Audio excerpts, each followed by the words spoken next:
Teman-teman, pernah nggak kamu ketika menulis sebuah renungan, terus teman-teman berhenti sejenak dan coba untuk berpikir, apakah renungan yang saya tulis ini karena hasil bimbingan Roh Kudus atau cuma karena pikiran dan perasaan pribadi saya sendiri? Apakah benar-benar renungan saya ini karena suara Tuhan atau jangan-jangan suara dari ego saya sendiri? Nah, teman-teman, dalam video hari ini kita akan mengupas beberapa fakta apakah renungan kita itu hasil dari inspirasi Roh Kudus atau hasil inspirasi kita pribadi. Kita jujur, tentu tidak semua inspirasi itu berasal dari Roh Kudus. Pikiran kita bisa cerdas, pandai, emosi kita bisa menyala-nyala, berapi-api, ide kita juga bisa sangat menyentuh, tapi semua itu belum tentu berasal dari Roh Kudus atau Roh Allah sendiri. Nah, Yohanes bab 16 ayat 13 berkata, Roh kebenaran akan menuntun kamu ke dalam seluruh kebenaran.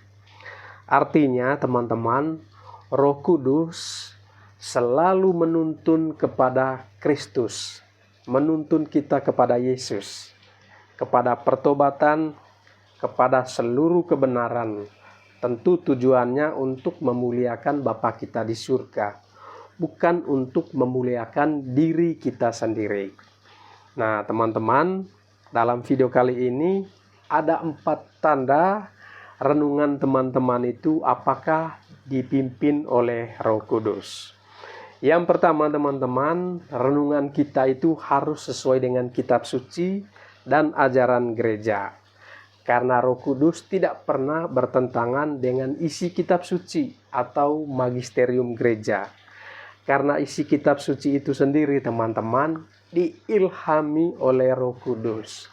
Jadi kalau renungan teman-teman bertentangan dengan ajaran gereja Katolik atau memutarbalikkan ayat atau kebenaran, itu sudah pasti bukan dari Roh Kudus, tetapi mungkin roh kuda.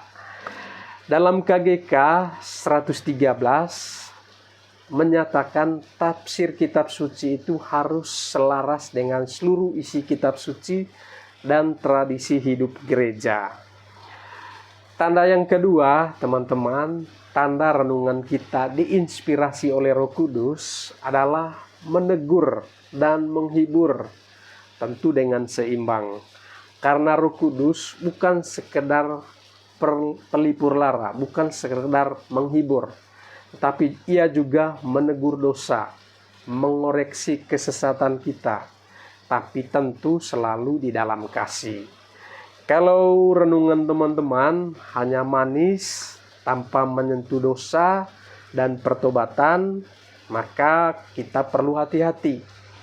Dan kalau keras, tanpa ada kasih di dalamnya, dan hanya menghukum tanpa harapan, itu pun juga tentu bukan dari Roh Kudus.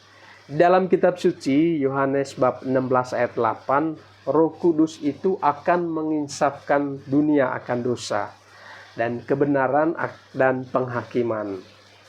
Jadi teman-teman sekalian, berikutnya tanda yang ketiga, renungan yang dipimpin atau diinspirasi oleh Roh Kudus pasti membawa damai, bukan pertengkaran, bukan meninggikan ego pribadi.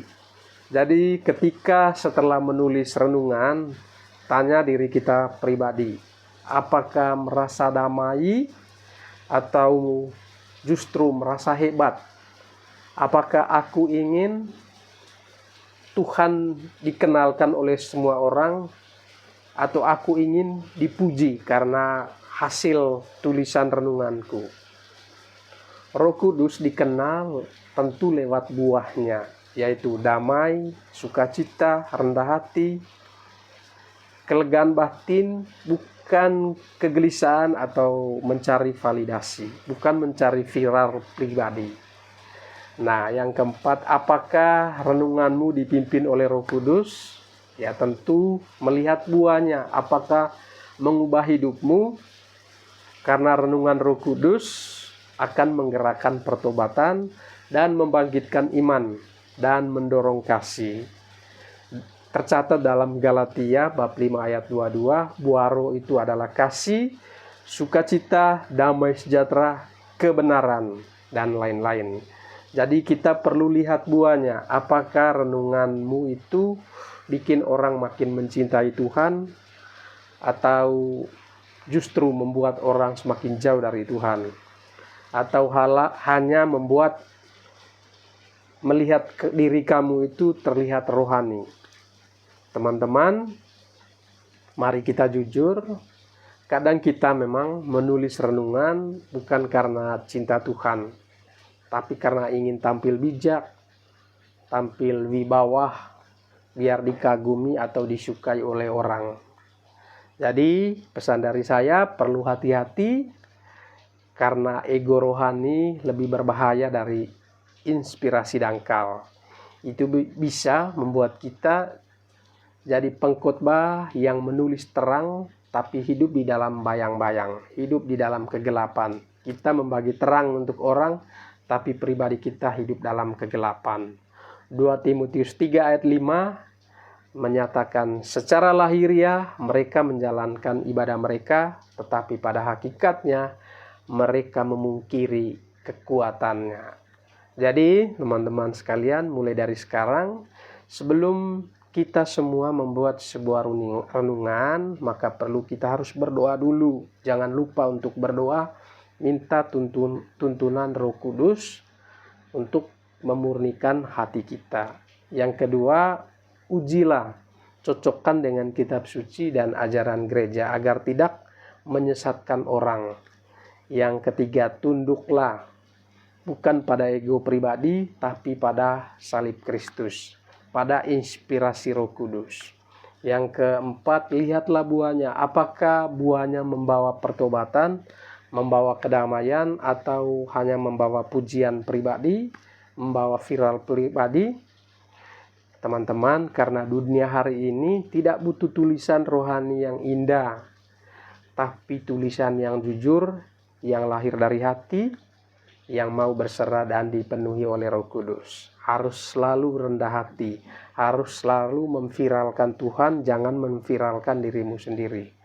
2 Timotius 3 ayat 16 mengatakan, segala tulisan yang diilhamkan oleh Allah bermanfaat untuk mengajar, menyatakan kesalahan, memperbaiki kelakuan, dan juga mendidik orang dalam kebenaran.